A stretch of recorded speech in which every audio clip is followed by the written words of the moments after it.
Hey, good afternoon. Welcome to Sports Nothing But Sports with Kent Sterling for Thursday, March 5th, 2020. Brought to you by the great people at Today's Dentistry.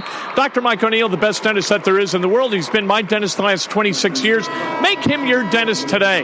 317-849-2933. I am in downtown Indianapolis at Bankers Life Fieldhouse, where the Big Ten Women's Tournament is being held right now, women's basketball tournament. Why am I here?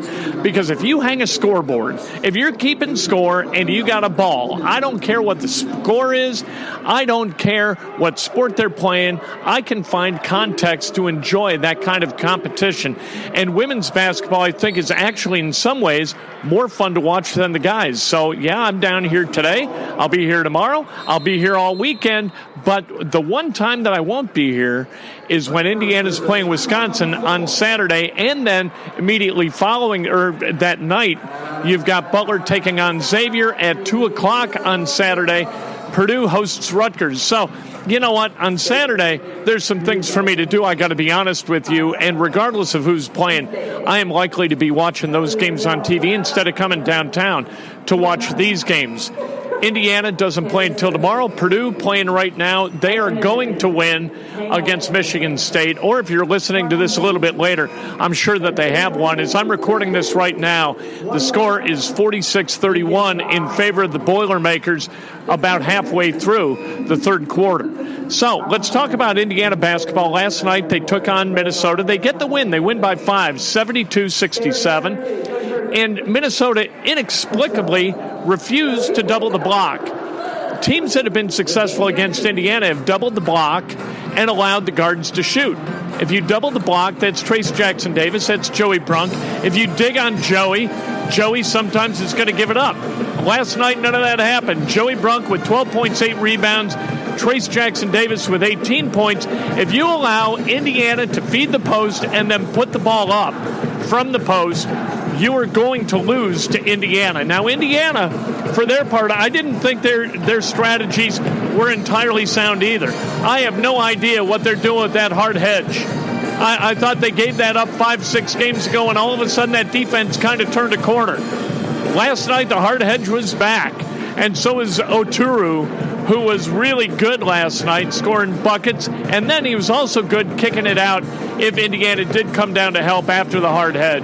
Indiana abandoned the hard hedge a little bit in the second half, and I thought that they got better as a result of that. So Indiana right now, 9-10 in the Big Ten. If they win on Saturday, they're 10-10, and they aren't gonna have to play until Thursday in the Big Ten tournament, and that's important, and I'll tell you why. Because if they play on Wednesday, they're going to be the 11th seed, and they're going to play the 14th seed in the tournament. If they come to Indianapolis and they lose that game, that 11-14 game, they have a very good chance of not going to the NCAA tournament. If they win Saturday against Wisconsin, number one, that's a quad one win.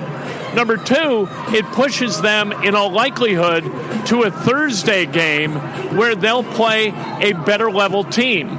Playing the better level team means if they do get beat, that's a higher level loss. If you pick up a quad one loss instead of a loss to, let's say, Nebraska or Northwestern, you are in much better shape in terms of where you might be slotted when it comes to the NCAA selection committee kind of figuring that kind of thing out. So Indiana winning on Saturday, I think absolutely critical to their hopes of going to the NCAA tournament, and that'd be enough for me. You know what I mean? I mean, of course, you'd like to see them win a game, get down to that final 32. If they could go to the Sweet 16, that'd be wonderful. But we're not going to – I'm not holding my breath in thinking that Indiana is good enough to beat a high-quality team at a neutral site. That is likely not going to happen unless Devontae Green just plays out of his mind, something that he's really capable of doing. Devontae Green, one of the most mercurial basketball players I've ever seen for anybody, much less Indiana University. He can go get you like he did last night. Hit a three, next time down he attacks the rim, puts it in, scores those 5 straight points to give Indiana a nice lead. And then he's going to turn it over. He's going to commit bad fouls. He's going to do all kinds of things that you think, my God, if he would just eliminate the negative, what a force for good this kid would be. We know he's trying his best. He's just not wired to play basketball in that efficient method that Indiana sort of requires from its team now during a time where they aren't exceptionally talented. I mean, you look at the talent for the Hoosiers, you see Trace Jackson-Davis, and what else? You know, the other guys, good college basketball players, but as far as having pros on your team, it's Trace, and that is about it. Now, next year, it's likely to be similar, although you lose Devontae and you lose Deron Davis. And so you're going to replace those two with guys who are more Indiana-esque, maybe in their basketball acumen. They're not going to turn it over as much. They're going to play good, solid, fundamental defense. And as a result, through making the fewer mistakes, Indiana is going to become a better team. At least that's the hope. Last night, Sean McDermott was fantastic for Butler, scoring and grabbing rebounds. Had 16 points, 14 rebounds, a career high, 14 rebounds. How about that for a kid in his last game at Hinkle? Right? Senior night, he's a fifth-year senior, and he goes out with a flourish, not a whimper. Good for Sean McDermott as Butler beat St. John's by 22, outscoring them in the second half by 23, right? Outscored them in the second half 46-23.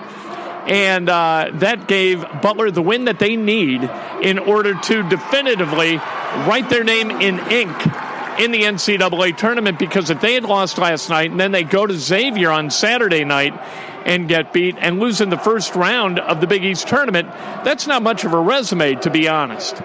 So they get the win last night. As a result, they can finish no worse than tied for fifth in the Big East. If they can get a win Saturday night against Xavier, I think, and let's say one win in the Big Ten tournament or Big East tournament, I think they're a 5 seed in the NCAAs. And that would be a hell of a result for a team really coming back with what they had last year. And that was a team that did not go to the NCAA tournament, kind of a team where that roster was in a little bit of a transition between what it had been under Holtman and what it's becoming under Lavelle Jordan. So let's talk Purdue. We're watching the Purdue Boilermaker women's team dominate Sparty this afternoon at Bankers Life Fieldhouse. The Purdue men, they're 9-10 in the Big Ten. They got one game left, and that game's against Rutgers at Mackey Arena on Saturday afternoon. That'll be senior day. Senior day is always special. I love senior days. And senior day at Mackey is going to be terrific. Players that they're going to say goodbye to, as they have, as you really do every year, right? But important guys, especially at a developmental program like Butler, where people are going to come there and they're not going to be guys who you look at and say, oh, as a freshman, we're going to dominate things because of this kid's presence. You know, they don't get that kind of kid, and they really don't look for that kind of kid. Purdue is all about culture and all about development. And that's why year after year after year, they're a pretty damn good team. I think that Purdue's got to win on Saturday against Rutgers. Rutgers only has one road win on the season. If Purdue can take care of business, I think they go to the NCAA tournament too, and rightly so. I think that they not only should go to the tournament, I think they could win games.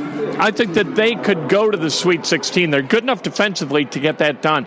And that's really the thing with Indiana too, is their defense is not bad. Their defense is all right. You look at the Ken Pom statistics, and they're all right. They match up defensively against teams of their ilk. So if they get involved, Indiana, in an 8-9 game, they could win a game. Then they got to play a top seed like a Kansas. You know what? If they've got to play Kansas, it's all over, right? Unless Devontae Green just goes out of his mind shooting the basketball. If he winds up 11 of 14 from beyond the arc, you know what? Indiana's going to win that game. If he goes 3 of 14, I don't know who they're going to beat, if anybody. But if Devontae can get on one of those streaks, he could eliminate a team that is seeded far ahead of the Hoosiers. The Pacers last night were god-awful, just terrible. They fell behind by 22 in the first quarter. And Malcolm Brogdon in the second quarter left the game with a bad hip. Malcolm Brogdon has somehow or another managed to injure virtually every part of his body, and that to me is fascinating. Like Malcolm Brogdon it's a wrist, it's a concussion, it's a hip, it's a knee, it's an ankle, it's a groin. It's his injuries. It's either bad luck or he's a little bit brittle, right? Some guys are just built brittle, where they're going to succumb to some injuries periodically. Brogdon, he did again last night. Oladipo did not play last night. He's still got some swelling on his knee. He went through some shooting last night, some shooting drills, but did not get in the game. They've got the Bulls tomorrow night in Chicago at the United Center. And we'll see what the disposition of Oladipo and Brogdon will be following their shoot-around tomorrow in Chicago. Again, the Big Ten women's basketball tournament, I think, is just high-level entertainment. I think it's fantastic. And to be down here watching this, like, I can do my job anywhere. And so why wouldn't I do it here? You know what I mean? But I got to tell you this. The crowd at the Big Ten women's tournament is just as nutty. They say exactly the same level of nutty stuff that they do at men's tournaments. They are cockamamie insane. Why didn't you call that? Bail out. She couldn't make the layup, so you bail her out with a foul. Stuff like that. They're completely out of their minds, and that makes it even more fun. And I got to tell you the truth, the coaches also out of their minds. The coaches, and you would expect this, at any level of basketball, the coaches act like lunatics. They're completely crackers, and that's no different here as it is at the men's tournament or really anywhere else. Indianapolis throws a good party. And so this is a party this week. And then you've got the Big Ten men's tournament coming up next week. You've got the NCAA regional toward the end of the month. A lot of parties around here next year. The NBA All-Star game. You've got the NCAA Final Four coming back to Indianapolis. I think it's next year. And so this, you know what? And there's a sign in Bankers Life Fieldhouse that says this. And it's exactly right. In 49 states, it's just a game. Basketball is just a game. But this is Indiana. People love basketball here. Whether it's played by men or women is really, really not important. The Fever with a lot of great fans. The Pacers, obviously, with a lot of great fans, too. Just great stuff going on at Bankers Life Fieldhouse, Lucas Oil Stadium, all over the place. Basketball everywhere. Go see some games. Want to remind you, the high school sectionals, the semifinals tomorrow night, all over the state. I cannot wait for Sectional 10 tomorrow. Tuesday night, Carmel beat HSE. Zionsville beat Fishers. Last night, Cathedral was eliminated by Crispus Attucks. Lawrence Central eliminated by Lawrence North. Those are the two best teams in the state, LN and LC. And yet they played in the first round of the state basketball tournament. That's just one of the quirks in Indiana. It's unseeded here. You got 4 classes, but it's unseeded, and I love it. They pick them by ping pong ball, and it's great. That's how they literally have like a lotto machine with numbers, and they load them in, and boop, boop, boop, boop, boop. That's how the sectionals are, how the brackets are determined. I just love it. It's quirky. Indiana's all kinds of quirky, and why would the basketball brackets for the state tournament be anything but quirky? I have no idea who's going to win that tournament. It could be anybody, and that's true for the Big Ten tournament, too. The guys, anybody could win that thing, and obviously anybody could win the NCAA tournament. You look at Kansas as a team that is as talented and more talented than any team in the country, but they're a team that, you know what, winning 6 in a row against NCAA tournament level competition is tough. Minus the first game, which is a 1-16, and we saw that. You know, that we did have an upset finally as Maryland, Baltimore County, UMBC beat Virginia a couple of years ago, but then Virginia bounces back and they win the national championship the following year. So what are you going to do? But anyway, given that a 1 is likely to beat a 16, what Kansas has got to really do is win 5 in a row.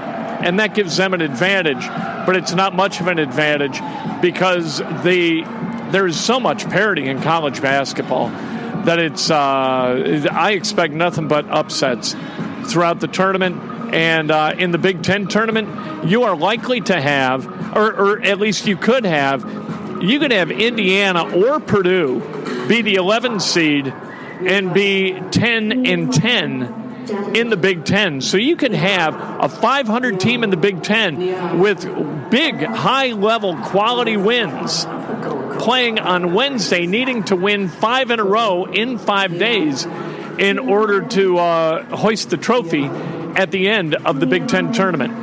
What a phenomenal year of college basketball, honest to God. I mean, it's just hilarious to watch what goes on in college basketball and how unpredictable it is night after night after night after night. This has been Sports Nothing But Sports, live from Bankers Life Fieldhouse, where the Big Ten Women's Tournament is ongoing. Right now, Purdue up on Michigan State, 53-38.